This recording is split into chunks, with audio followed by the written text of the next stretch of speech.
Assalamualaikum warahmatullahi wabarakatuh.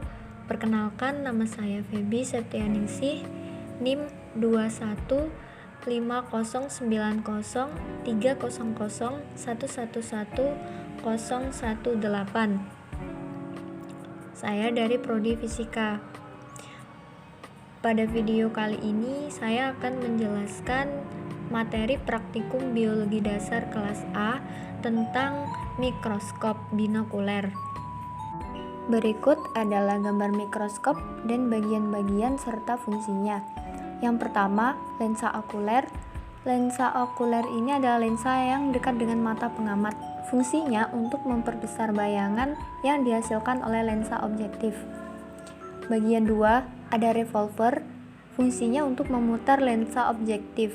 Kemudian yang 3, tabung okuler.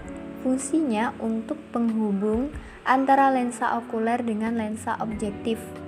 Bagian 4, meja preparat. Fungsinya sebagai tempat untuk meletakkan spesimen atau preparat.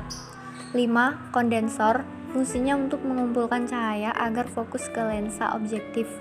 6, lensa objektif atau lensa yang dekat dengan objek yang sedang diamati. Fungsinya untuk memperbesar bayangan benda atau preparat. 7, pengatur kekuatan lampu. Fungsinya untuk memperbesar dan memperkecil kekuatan lampu.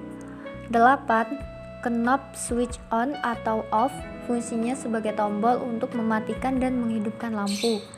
9, cincin pengatur diopter. Fungsinya untuk menyamakan fokus antara mata kanan dan mata kiri. 10, pengatur jarak interpupilar. Fungsinya untuk mengatur jarak interpupilar. 11, penjepit slide glass. Fungsinya untuk mempertahankan letak objek atau preparat. 12, sumber cahaya atau filter holder. Fungsinya sebagai lampu atau sumber cahaya. Kemudian 13, skrup pengatur vertikal. Fungsinya untuk mengatur preparat kaca secara vertikal. 14, skrup pengatur horizontal. Fungsinya untuk mengatur preparat kaca secara horizontal. 15, pengatur kasar. Fungsinya untuk menaikkan dan menurunkan badan mikroskop secara kasar. 16, pengatur halus. Fungsinya untuk menaikkan dan menurunkan badan mikroskop secara perlahan. 17, knob tabung okuler. Fungsinya untuk mengencangkan tabung okuler. Dan 18, skrup pengatur kondensor. Fungsinya untuk menaik turunkan kondensor. Pengertian dari iluminasi Kohler. Iluminasi Kohler merupakan sebuah metode pencahayaan spesimen di mikroskop. Iluminasi Kohler digunakan untuk memberikan pencahayaan kepada spesimen dengan seragam. Iluminasi Kohler ditemukan oleh August Kohler pada buku yang ditulisnya yang terbit pada tahun 1893. Ada beberapa keuntungan yang bisa kita dapatkan ketika menggunakan iluminasi Kohler, yaitu untuk memberikan kontras dan resolusi yang tinggi dan memberikan pencahayaan yang rata kepada spesimen.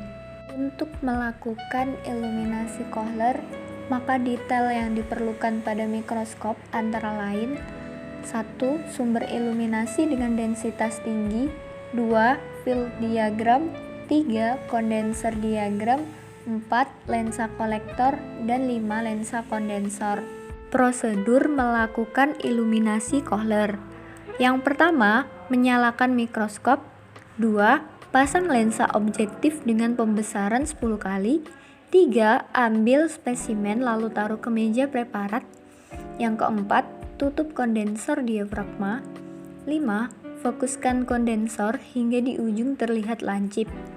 Dan yang keenam, kemudian di sekitar kondensor terdapat skrup. Atur skrup hingga kondensor berada di tengah. Dan yang terakhir, ketika kondensor sudah berada di tengah, buka kembali diafragma. Demikian yang dapat saya sampaikan dalam laporan praktikum biologi dasar kelas A tentang materi mikroskop binokuler. Sekian dari saya, terima kasih. Wassalamualaikum warahmatullahi wabarakatuh.